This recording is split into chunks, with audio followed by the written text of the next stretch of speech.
And as we go live, we'll wait for participants to join in. Welcome everybody to the Health and Government Operations Committee. Thank you for your patience with the rescheduled hearings. Today we are here to hear 3 different bills. Just a little bit review of the rules. As you all remember, we're doing this over Zoom. We're all familiar with Zoom now. After the presentations, you can raise your hands, use the raise hand function to indicate that you have a question, and wait for a moment while Richard unmutes your screen. Also, even though we're on Zoom, please adhere to our usual committee rules. Everyone recalls we have 1 question and 1 answer from 1 panelist. We are working on being a little bit flexible. If you need a follow-up question, if it's a specific and appropriate follow-up question, I'll show some flexibility there, but please try to be concise. With that, I'm going to go ahead and start the bill hearing on the first bill, which is House Bill 119, Delegate Chi, Insurance Annuities Non-Forfeiture Interest Rate. Delegate Chi, welcome. Thank you so much, Chair Kelly, and hello, good afternoon, members of the Health and Government Operations Committee. For the record, this is Delegate Lily Chi here testifying on HB 119. This is a very simple bill to adjust the minimum interest rate in calculating non-forfeiture value of annuities from 1% minimum to 0.15%. as adopted by the National Association of Insurance Commissioners. The reason we're asking for this adjustment is due to the dramatic drop in interest rates in the past couple of years, which makes it difficult for insurers to continue to offer annuity products that are popular among retirees as income protection measures, because these products compete with other products such as certificates of deposits. This adjustment is based on the model law adopted by the National Association of Insurance Commissioners, better known as NAIC. I used to attend NAIC conferences. I know how sophisticated that body is as a regulatory and a standard setting body for the insurance industry in America. Because of NAIC's position, many other states have adopted this model law or are in the process of adopting this policy. And I want to point out that this new policy is prospective, so it would not affect any current policyholders. And also, the new products would still have to be approved by the Maryland Insurance Administration's Insurance Division. And the interest rate change only applies to the return principal when someone turns in their annuity early, which is forfeiture. And finally, I want to point out, you might find it ironic because these days in the news, we keep hearing feds talking about raising interest rate. So this is just the floor, which only kicks in when we are experiencing historically low rates like the kind of environment we're in now. So the NAIC model policy requires raising the interest rate if the Treasury bond rates also rise. So I will turn to my panel of technical experts to speak to that if you have any questions. Thank you very much. Thank you. Let's hear first. We have 3 people signed up in support. Let's hear first from Susan Giacalone. Good afternoon, and thank you first, Delegate Chi, for sponsoring the bill, and good afternoon to the members of the committee. My name is Susan Giacalone. I am here on behalf of AIG. I represent AIG, a State Government Affairs Officer for AIG, and we support this measure. It is an NAIC measure. It is helpful to keep us competitive in the marketplace. As you know, AIG is a large writer of annuities. This, as Representative Chi said, this is only the floor for super low interest rates, and we appreciate the committee's consideration. Wonderful, thank you. Brief testimony. Let's hear next from Matt Celentano. Thank you, Delegate Kelly and members of the HGO Committee. My name is Matt Celentano. Today here on behalf of the League of Life and Health Insurers and the American Council of Life Insurers.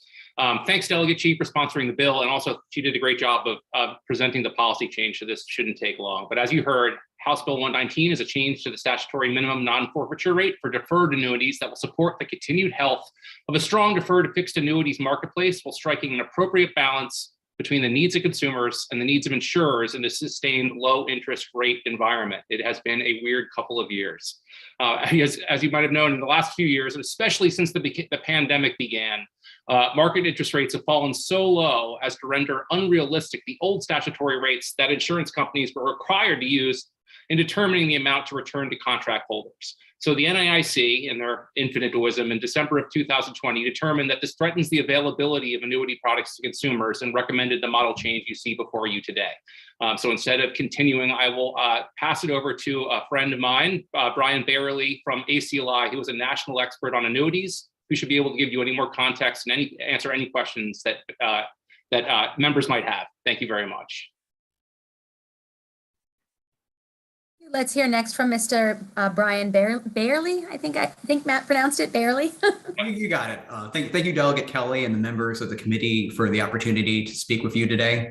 My name is Brian Bairley, and I'm a senior actuary for the American Council of Life Insurers and a Maryland resident. ACLI would like to express our support for the proposed House bill on the annuity non-forfeiture legislation. The ongoing sustained low interest rate environment, which was further impacted by the pandemic, creates challenges for insurance companies to continue to offer certain annuity products to consumers. This bill will help maintain a healthy, innovative marketplace in Maryland. As Delegate Chi mentioned, the bill only applies to new annuity contracts and will not impact existing policyholders. This bill establishes a different minimum floor in a formulaic calculation. Currently, the calculated value is actually below the current floor in Maryland. When the floor was originally, or when the floor was set to 1%, it was not envisioned that rates would hit the historic lows that we're currently seeing. As economic conditions continue to improve and interest rates rise, this calculated value will also increase. So this minimum requirement will automatically adjust. We urge a favorable report on House Bill 119, and I'm happy to answer any questions members of the committee may have. Wonderful. Thank you so much. Do we have questions from members of the committee? I'll give you a second to raise your hands. Right now, I'm not seeing any hands up, which is actually a great sign. So I will note for the members of the committee that the file also has no opposition in it, and we have nobody signed up in opposition to this bill. So with that, I will tell Delegate Chi, great job, and conclude the hearing on House Bill 119. Thank you so much. So we're going to move on to Delegate Cullison, which is House Bill 106, Health Insurance Nonprofit Health Service Plan Board of Directors. Delegate Cullison.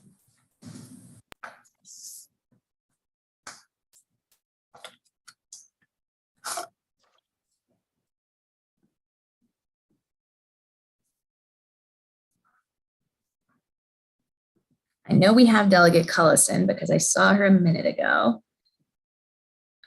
I see her and I don't hear her. Sorry, I'm There she is. having a little computer problems, but hopefully for the next few minutes we'll be working okay.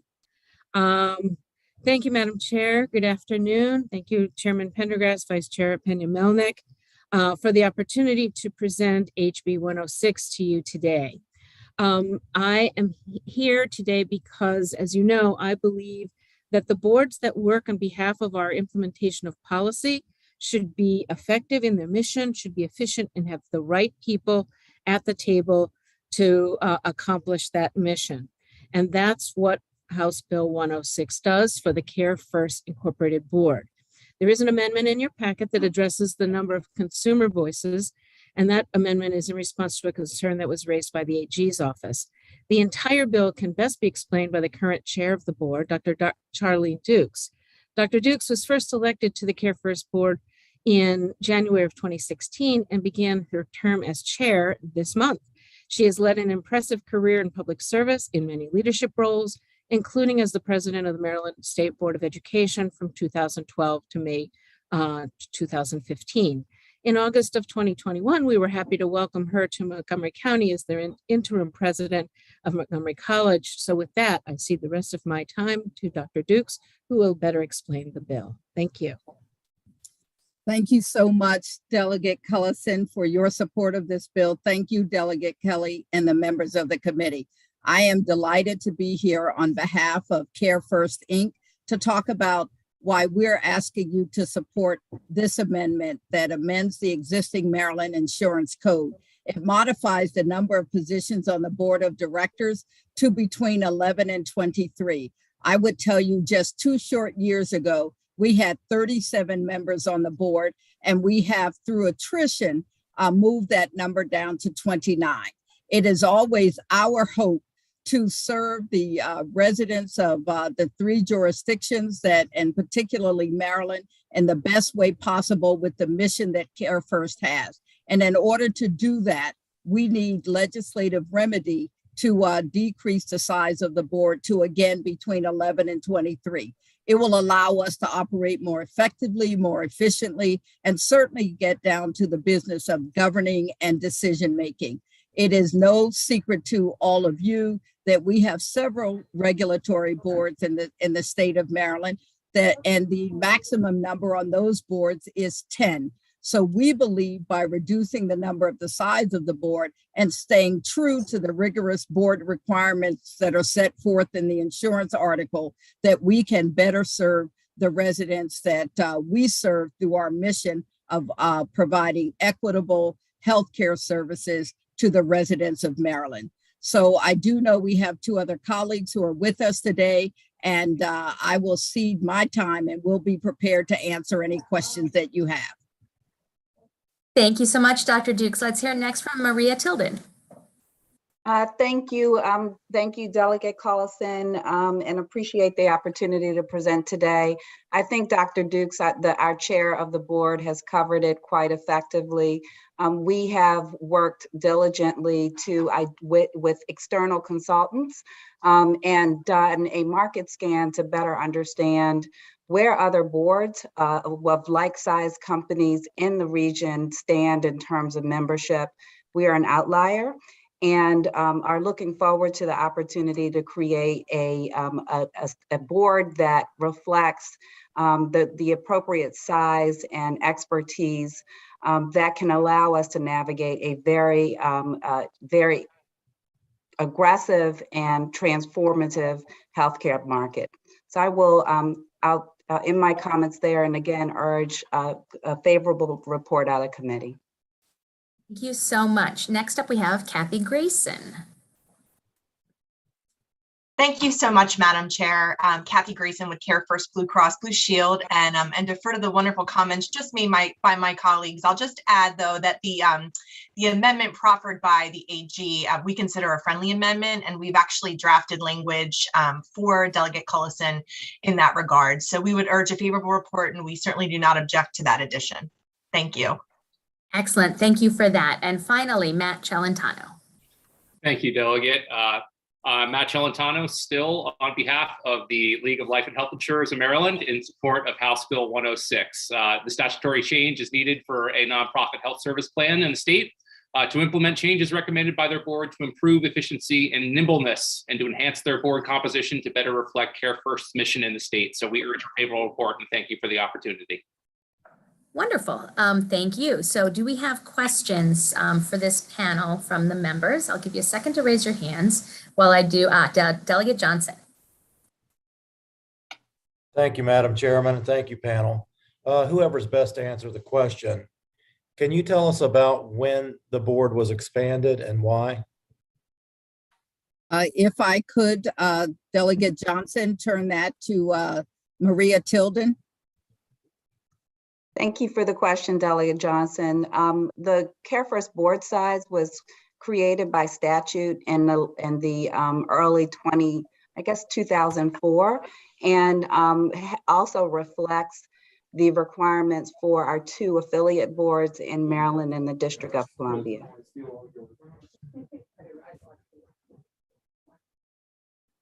Okay, and why that number on the board? Do you know? It was created in an effort to ensure that the board was comprised of representatives of not only the community, but people with expertise that could help the company navigate its market segments, and ensure that we were operating and consistent with our not-for-profit mission. We have, over the course of the past several years, as Dr. Duke has mentioned, done an incredible job of not only living consistent with our mission, but ensuring that the composition of the board is reflective of the many areas of expertise necessary to navigate a changing healthcare landscape. Thank you. Thank you, Madam Chairman. Absolutely. Any more questions for this panel? I don't see any more hands up. So with that, I will mention that there's no opposition panel signed up. There is the written letter from the AG's office that was referenced and is considered a friendly amendment. And with that, we will conclude the hearing on House Bill 106. Thank you so much. Thank you. Thank you. Thank you. Last bill of the day, thank you for your patience, is with Delegate Amprey, who I see is here. Thank you for being here. House Bill 142, Health Insurance Coverage of In Vitro Fertilization Revisions. Delegate Amprey, I know you've been with us before. You have 5 minutes. You can use as much of it as you want, or save some for your panel. Delegate Amprey. Thank you so much, Madam Chair, and thank you so much to the rest members of the committee. It's a pleasure to be before you today. Presenting on House Bill 142, I will do my best to be as concise as possible, as the bill and my written testimony covers more of the detailed specifics of the law that 5 minutes just won't allow me to actually get into the details of. I also want to cede some of my time to one of my constituents, Ashley Esposito, who actually brought this bill forward for us to consider. It is something near and dear to my heart, having watched family members, friends, colleagues of mine go through the process of trying to start a family, and the difficulties that some families have with that, and the technology we have with in vitro, and ensuring that everyone has equitable access to that technology in order to, number one, reduce the trauma and the emotional heartache that goes with the process of trying to create a family and not being successful in the first attempts. Then the second part is also reducing the personal costs on those families that are trying to make that decision. And also, ultimately, the way that we see this bill being written, that it can some may argue that it will increase costs on insurers, but we think that if we are able to streamline and create fewer issues with pregnancies, it can actually create fewer costs and burdens upon our insurance groups and those who are insured. So House Bill 142 is being introduced for the purpose of expanding the benefits for expenses arising from in vitro fertilization procedures that certain insurers, nonprofits, health service plans, and health maintenance organizations are prohibited from excluding from coverage. Prohibiting certain carriers from denying coverage of benefits for expenses arising from in vitro fertilization procedures because a policyholder or subscriber or dependent spouse of a policyholder or subscriber is a genetic carrier. Repealing a provision of law exempting religious organizations from providing certain benefits for in vitro fertilization, altering the circumstances under which certain insurers, nonprofit health service plans, and health maintenance organizations are prohibited from excluding benefits for expenses arising from the in vitro fertilization process, and generally relating to health insurance coverage for in vitro fertilization. This bill is critically important to ensure that all individuals seeking IVF treatment or in vitro treatment have the option to pursue the fertility treatment covered by their insurance. IVF is often recommended by doctors to people that are genetic carriers. Insurance companies should support medically necessary and recommended procedures, including IVF. If IVF for genetic carriers is included in Maryland's mandatory benefit package, the process for medically necessary procedures will be streamlined, which, as I stated earlier, will reduce the administrative burden on the healthcare provider. Without insurance coverage, IVF can cost up to $15,000, a huge financial burden. And many people who might have be a genetic carrier might have to go through the process of failed pregnancies and the pain and trauma that entails. If we know they're a genetic carrier earlier, we can give them the IVF option and therefore reduce that trauma that they dealt with, and then also reduce the need for possible abortions, and then also ultimately save that family some money. Pregnancy success is highly influenced by stress levels, including IVF treatment for genetic carriers, and the mandated insurance benefit can reduce the amount of stress people face. Reducing the stress and increasing successful pregnancies via IVF can ultimately reduce the treatment required for successful pregnancy, which can reduce the overall financial burden of IVF treatment on both ends. With that said, I see I only have a little bit of time left. I want to try and give as much time as. Delegate Amprey, I just want to make sure that you're clear that I may have confused you.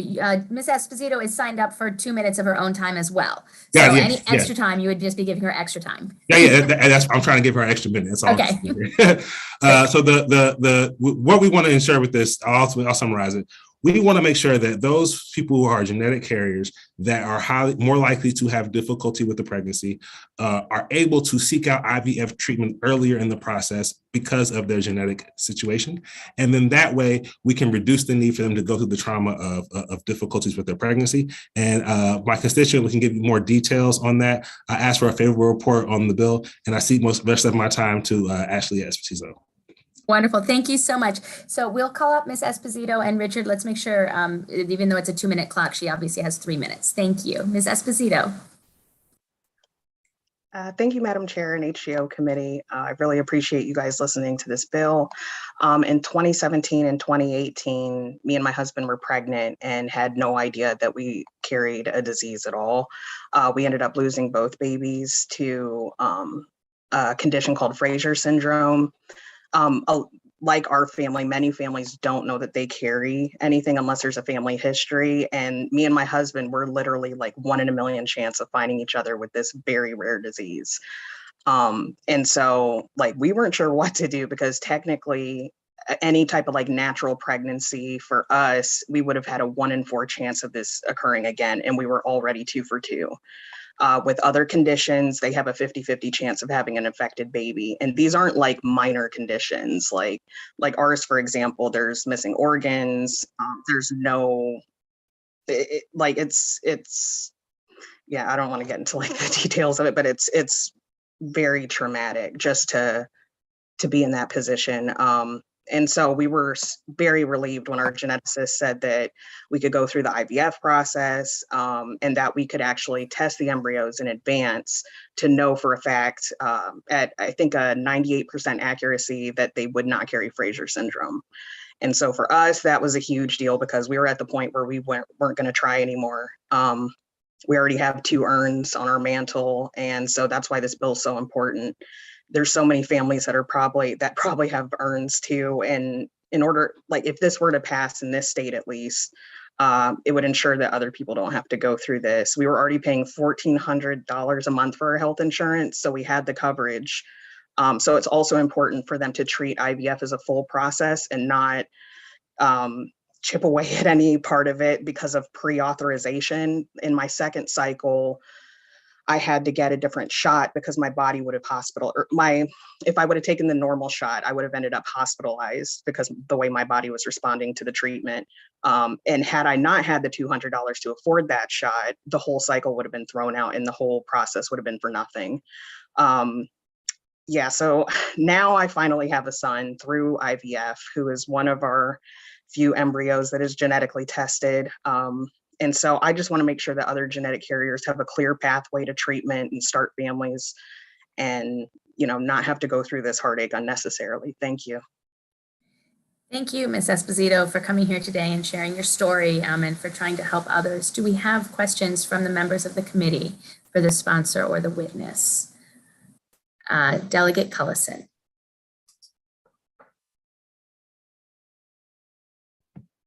Thank you, Madam Chair, and thank you, Delegate and Ms. Esposito, for telling your story. I am so happy to hear that you have your son now.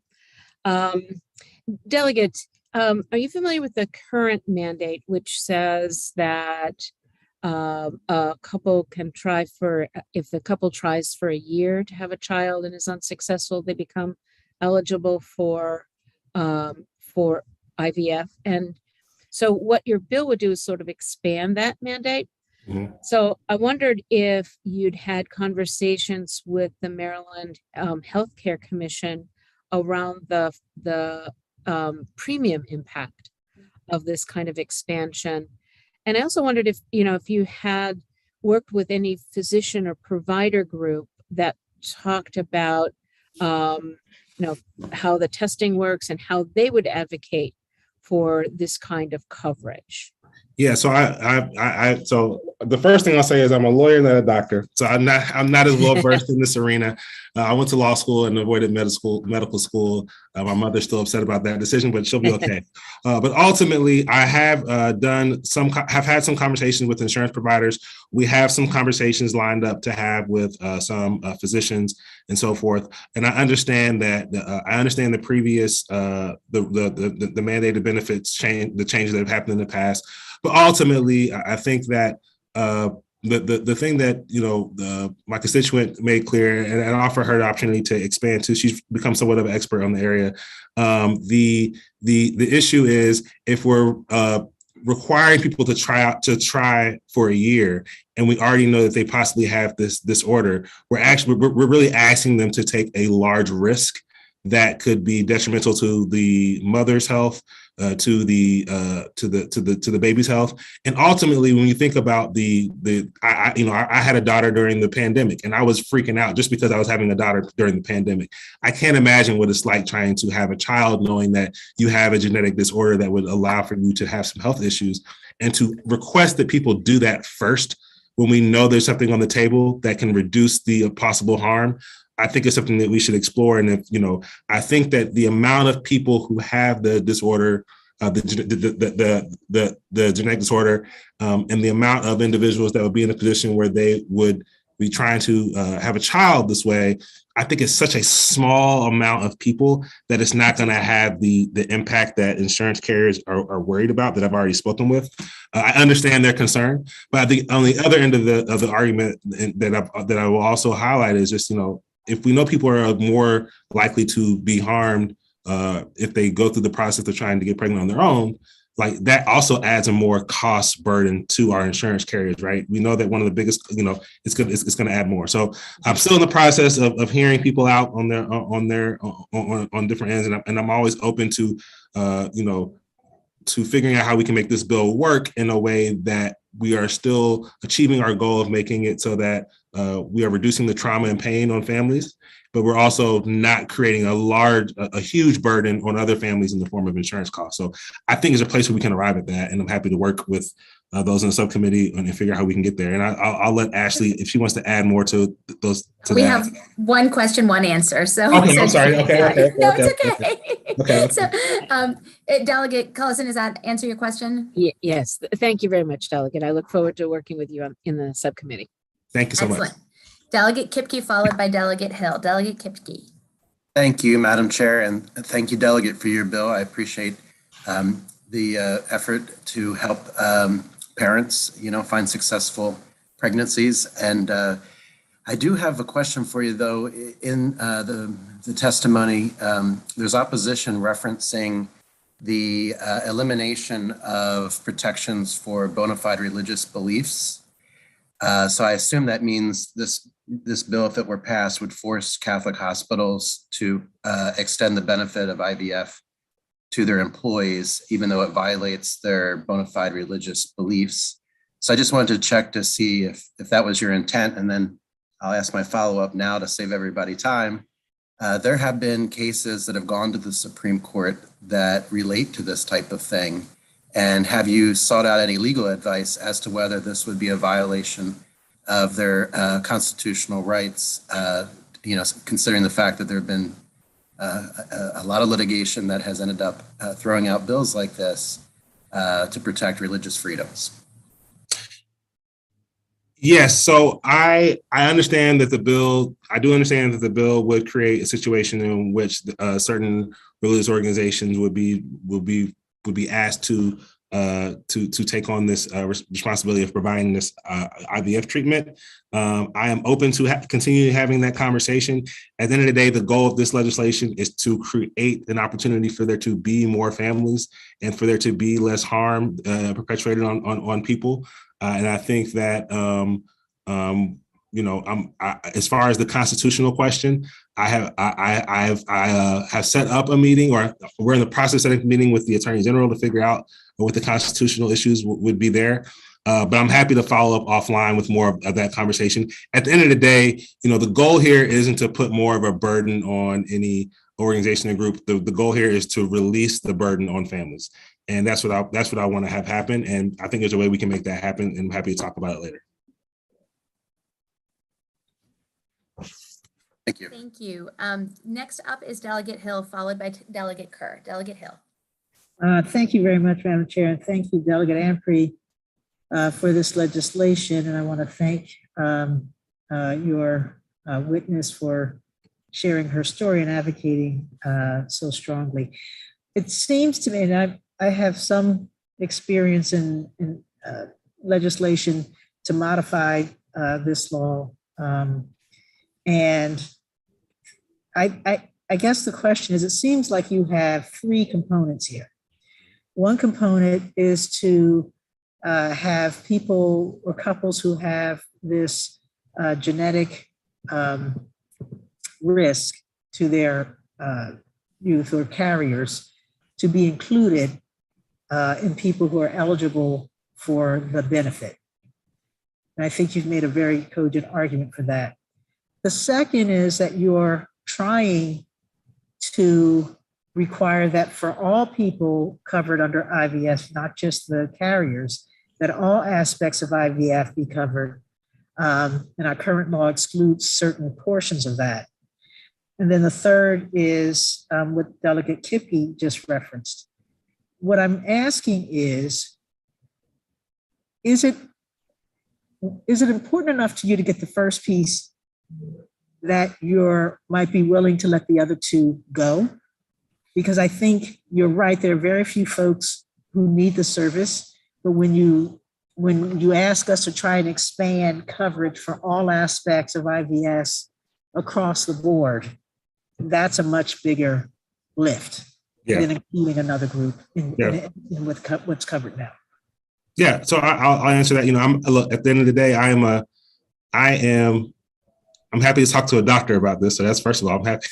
But at the end of the day, I'm up for compromise, right? So I think that at the end of the day, we can sit and determine, what is something that we know we can get done that can release the burden on families, right? I think that, in the dream world, I want the opportunity for people to have a family as easy and accessible without as much pain as possible.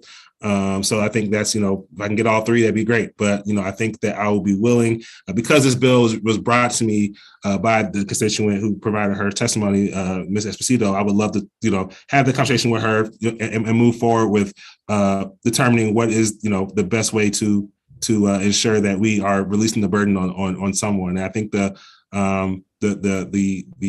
goal here ultimately is just to create more equity in the IVF treatments. And I think that if we can move the ball a little bit, I'd be happy with that, and be happy to discuss what we could do to make that work. So that's my answer.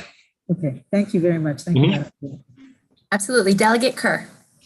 Thank you, Madam Chair. And you and I were thinking along the same lines. I would like to use my question to ask Ms. Esposito to respond to Delegate Cullison's question. Yes, okay, thank you. So on paper, we're not infertile. So that's part of the problem with the process, is that we were completely left out of the equation. So having us go through other processes that don't include pre-diagnostic genetic testing is basically the same thing as trying natural. So it would ultimately end up in basically like Russian roulette to see what happens with that pregnancy.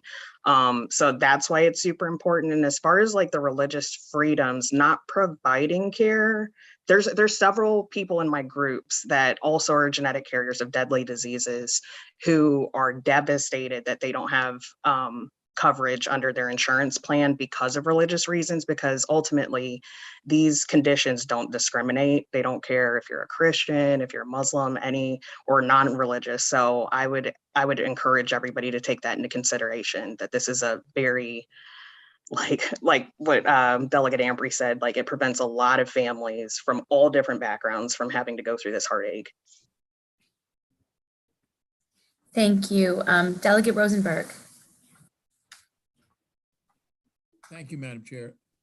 My understanding of the religious freedom issue is that it is, in this instance, it would not be the carriers, the insurance companies, it would be the medical providers, and whether or not recent Supreme Court decisions and not so recent decisions would provide an exemption.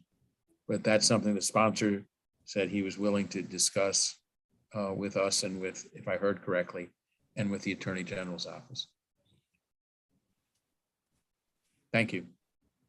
Was there a question in there, or do you need something answered? Isn't that so? I'm sorry. Isn't it so? Do you Say, agree? isn't it so, Delegate? You did Yeah, express. I would agree. There we go. Excellent, succinct answer. Thank you. Any Thank further you. questions for the panel of proponents? I don't see any more questions. So I will thank you very much for your testimony. We do have someone signed up in opposition. It is Laura Bogley. Thank you, Delegate Kelly. Thank you, Madam Chair and members of the committee. I'm Laura Bogley, Director of Legislation for Maryland Right to Life, and I respectfully request your unfavorable report on House Bill 142. By passing this bill, the state of Maryland would be infringing on the right to the free exercise of religion guaranteed by the Constitution, codified by the Religious Freedom Restoration Act, and recently upheld by Supreme Court cases such as the Little Sisters of the Poor v. Pennsylvania. This bill repeals existing protections in state law for the free exercise of religion and rights of conscience based on religious, moral, or ethical grounds, and mandates that religious organizations pay for in vitro fertilization procedures that often involve the destruction of embryonic human beings. A unique human being begins at the moment of conception. In vitro fertilization is a controversial procedure involving human beings in their embryonic stage. There are 1 million frozen human embryos in laboratories waiting to be adopted or destroyed. Only about 10% of these embryos will be adopted. Many will be abandoned to die or be used as research subjects and killed. State and federal laws are necessary to ensure that IVF practices are appropriately regulated and that freedom of conscience is protected. Protecting conscience does not ban any procedure or does not mandate any particular belief or morality, but it does help to ensure that healthcare payers and providers enter and remain in their professions, helping to meet the rising demand for quality healthcare. And for these reasons, we strongly object to this legislation and we urge your unfavorable report. Thank you. Thank you for your testimony. Do we have any questions for Ms. Bogley? I don't see any hands up, but I'll give you a second just in case. Delegate Hill. I know I tried not to, Madam Chair. Ms. Bogley, I just want to be clear. It sounds like you've asked us to vote no on the entire bill, but your objection is just to that one section. And so if we took that section out, would that put you at neutral? Our organization, Delegate Hill, does not take a position on IVF itself. What we do take a position on is the destruction of human embryos. So we welcome laws and policies to safeguard the lives of those embryonic human beings, including snowflake adoption programs, so that these children will be adopted by other families through IVF rather than destroyed or used as research subjects. Thank you. Thank you. All right, any more questions? I do not see any more hands. So with that, I will just remind the committee that there is some written testimony also in this file that they might want to look at. And I will conclude the hearing on House Bill 142. Thank you so much, everybody. And that is the last bill hearing of the day. So it also concludes the hearings for the day. Thank you so much to the committee, and we will see you. This is Thursday.